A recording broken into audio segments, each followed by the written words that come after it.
নমস্কাৰ বন্ধুসকল, মই তাপস ভৰালী মোৰ চেনেল ৰূপম ব্লগলৈ স্বাগতম জনালোঁ। আশা কৰোঁ সকলোৱে ভালে আছে, আমিও ভালে আছোঁ। এয়া পেকিং কৰিলে, এয়া বিকি ভৰালি হয়নে? পেকিং ৰেডি হৈছে আমাৰ। এতিয়া এয়া আমি গাড়ীত বস্তুবোৰ উঠাই আছোঁ, পেকিংবোৰ যিবিলাক বেগ আছে সেইবিলাক উঠাই আছোঁ।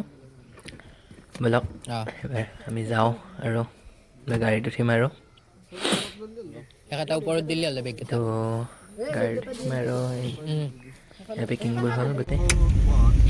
গাড়ীত উঠিলোঁ আমি আমি গৈ আছোঁ মিৰ্জাৰ ৰেলৱে ষ্টেচন যিটো আছে তিনিআলি, সেইটোলৈ যাই আছোঁ।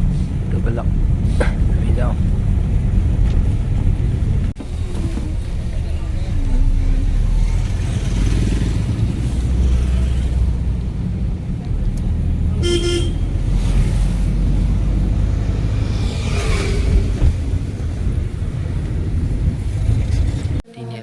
আমি আহি পালোঁ মিৰ্জাৰ ৰেলৱে ষ্টেচন।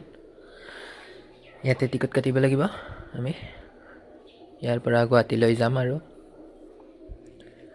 ট্ৰেইন আহিব বোলে 8:30 নে 9টা বজাত আহিব চাগৈ ট্ৰেইনখন। তো ৰখিব লাগিব অলপ, যিহেতু আমি সোনকালে ওলাই আহিছোঁ। এয়া মিৰ্জাৰ ৰেলৱে ষ্টেচন, কোনো নাই ইয়াতে, চাব পাৰে আমি আছোঁ অকলে। গুৱাহাটীৰ পৰা আৰু এখন ৰেলত উঠিছোঁ আমি। সুপ্ৰভাত সকলোকে। পোহৰ হৈছে এতিয়া আৰু ইয়াতে লুডু খেলি আছে ইহঁতে, দাদাহঁতে, আৰু মই আৰু বাহিৰৰ ফালে চাই আছোঁ আৰু এয়া পূৰা একেবাৰে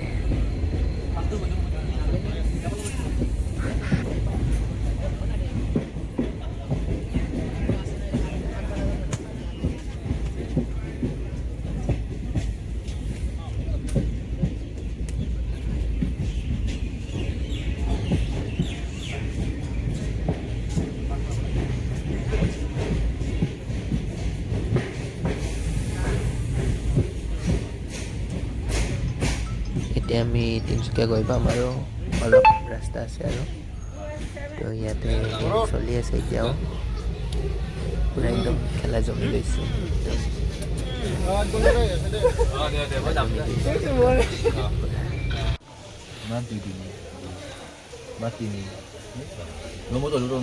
খেলা জমি গৈছে।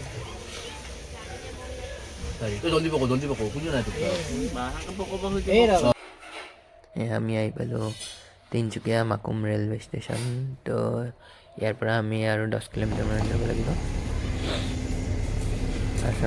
আছাম পুলিচৰ যিটো ট্ৰেইনিং চেণ্টাৰ, সেইটো ট্ৰেইনিং চেণ্টাৰটো দাদাক ইয়াত থৈ আমি ঘৰলৈ যাম আৰু আজি ৰুমতে থাকিম, এটা ৰুম লৈ পেলাই। তো কাইলৈ ফ্লাইট আছে 11টা বজাত। তো নেক্সট ব্লগ, তো নতুন এটা ব্লগত পাব এই ফ্লাইটৰ যি ফটো ভিডিঅ' আছে।